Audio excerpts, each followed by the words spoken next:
नमस्कार, संतोष की रिपोर्ट में आप सबों का स्वागत है और मैं हूं संतोष सिंह। और आज हम संतोष की रिपोर्ट में चर्चा करने जा रहे हैं कि संविधान बदलने की जो बात इन दिनों गांव-गांव तक पहुंची है, उसका मतलब क्या है। क्योंकि ये संदेशा जिस तरीके से गांव के अंतिम व्यक्ति तक पहुंचाया गया है कि मोदी अगर आया तो इस देश का संविधान बदल देगा।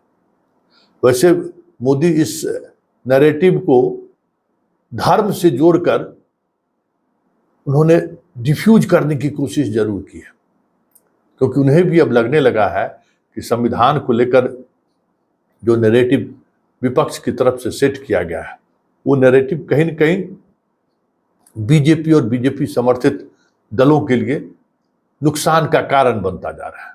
कितना उसका प्रभाव पड़ा है ये तो 4 जून को पता चलेगा, लेकिन प्रभाव पड़ा है वो इस बात से समझ में आ रहा है कि अब मोदी उस पूरी नैरेटिव को किस तरीके से धर्म के साथ जोड़ने की कोशिश कर रहे हैं।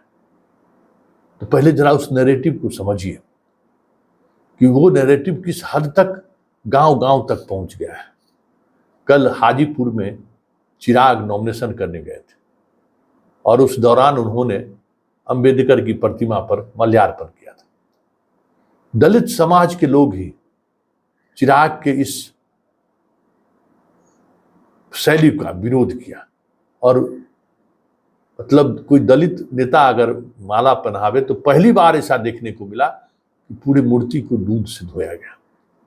और इस पूरे कार्यक्रम के आयोजन में सारे दलित लोग लगे हुए थे और उन्होंने जो बातें कही हैं वो बातें कहीं न कहीं लग रहा है कि देश के अंदर कुछ न कुछ चीजें ऐसी चल रही हैं जहां तक हम आप नहीं पहुंच पा रहे, या यूं कहें कि कुछ न कुछ चीजें ऐसी चली है जो दलित या सामान्य या ऐसे लोगों तक पहुंचाने में कामयाब रही है, जिस बात का असर कितना पड़ा है ये तो 4 जून को पता चलेगा।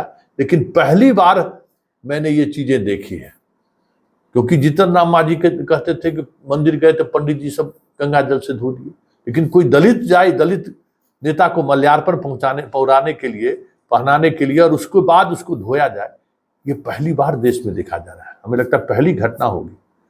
इस पूरे घटनाक्रम पर एक अलग तरीके की चीजें सामने आई है। तो जरा सुनिए हाजीपुर में जो लोग ये कार्यक्रम कर रहे थे वो क्या कह रहे हैं, और उस कार्यक्रम का संदेश जब पटना पहुंचा तो आज चिराग से जब पूछा गया आपको इस तरीके से दलित वर्ग के छात्र ही कह रहे हैं कि आप संविधान को खत्म करने वाले के साथ खड़ा है, उस पर चिराग क्या कह रहा है जरा पहले ये सुनिए।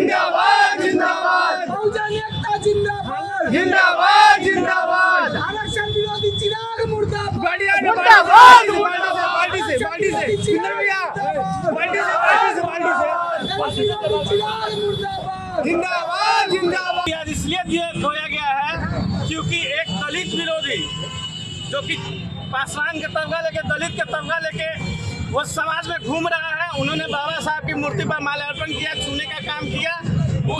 उसके वजह से यहाँ के पासवान समाज लोग मूर्ति को शुद्धिकरण कर रहे हैं। वो दलित का चोला पहन के दलितों का कोई काम नहीं करते हैं और आए दिन आरक्षण के खिलाफ रहते हैं। लगाएंगे नहीं रे भाई, आज खतरे में हम लोग हैं, संविधान खतरे में है, आरक्षण खतरे में है, समझे, समाज खतरे में है, परिवार खतरे में, देश खतरे में है, समझे। इसलिए देश को बचाना युवा नौजवान कौन है ये? कौन है ये? चिराग पासवान स्थापित लीडर हैं। गो बैक, पंजाब जाओ नहीं तो जम्मू जाओ, यहाँ ये सोच उसी मानसिकता को दर्शाती है जिस मानसिकता के खिलाफ हमेशा डॉक्टर बाबा साहेब भीमराव अंबेडकर ने लड़ाई लड़ने का काम किया। ये वही सामंती मानसिकता है जिसके खिलाफ मेरे नेता, मेरे पिता आदरणीय रामविलास पासवान जी ने लड़ाई लड़ी। और आज जब मैं बिहार फर्स्ट, बिहारी फर्स्ट के माध्यम से जब मैं पूरे बिहारियों को एकजुट करने की बात करता हूँ, जात पात धर्म मजहब से उठकर बिहार और बिहारियों के विकास की बात करता हूँ, तो ये कांग्रेस और राजद के नेता, उनके समर्थक इस तरीके की जातिवादी भावनाओं को, छूत अछूत की भावनाओं को, इस तरीके के भेदभाव वाली भावनाओं को जब ये लोग भड़काने का काम करते हैं, तो ऐसे में वो सभ्य बिहारी भी देख रहे हैं, भले वो दलित समाज के हों, अगड़ा समाज के हों, पिछड़ा समाज के हों, मुसलमान हो, जो भी हो, हर जाति हर धर्म के लोग इस बात को भी देख रहे हैं कि बिहार में कौन भेदभाव की भावना को इस तरीके से भड़काने का काम कर रहा है। मैं बार बार कहता हूँ, 21वीं सदी का पढ़ा लिखा युवा हूँ, इन बातों से मुझे फ़र्क नहीं पड़ता, बट जो इस मानसिकता को बढ़ावा देते हैं, उन्हीं लोगों ने बिहार को बर्बादी की कगार पर धकेला हुआ है। तो आपने सुना, लेकिन चिराग जो कह रहा है सामंती, इसमें सामंत कौन है?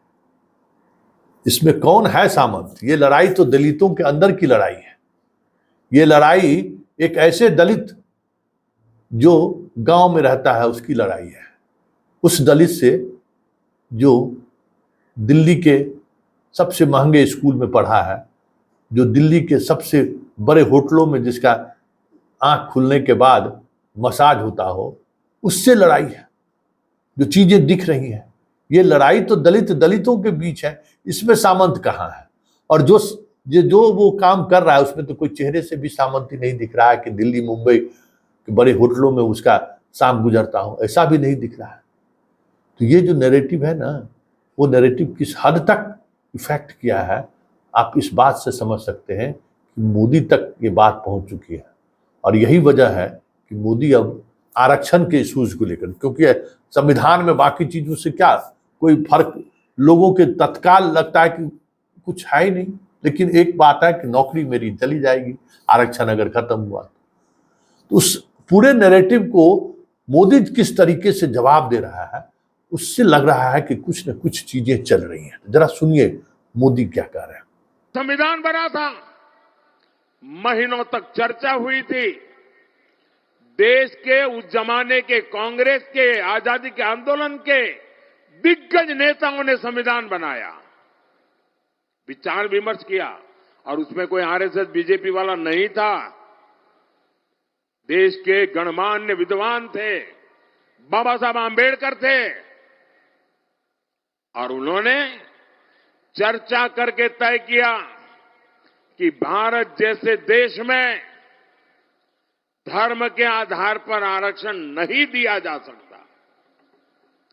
बाबा साहब आंबेडकर ने विस्तार से कहा कि धर्म के नाम पर आरक्षण देश के लिए कितना बड़ा खतरा पैदा करेगा।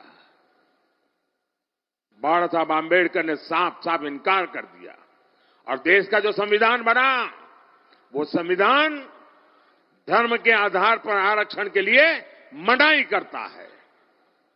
दलित, आदिवासी, ओबीसी, संविधान उसके लिए परमिशन देता है। लेकिन कांग्रेस पार्टी धर्म के आधार पर आरक्षण की बात लेकर के अपनी वोट बैंक मजबूत करना चाहती है। तो मोदी सुन लिए, मोदी इसके ठीक उलट वो कह रहा है कि ये धर्म के नाम पर आरक्षण करना चाह रहे हैं, एससी एसटी और ओबीसी का आरक्षण छीनना चाह रहे हैं। मतलब पूरी लड़ाई आरक्षण के आसपास आके केंद्रित हो गई है।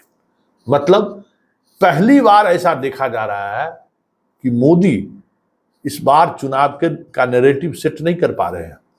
जो विपक्ष नैरेटिव गढ़ रहा है, उस नैरेटिव में मोदी भी उलझते जा रहे हैं।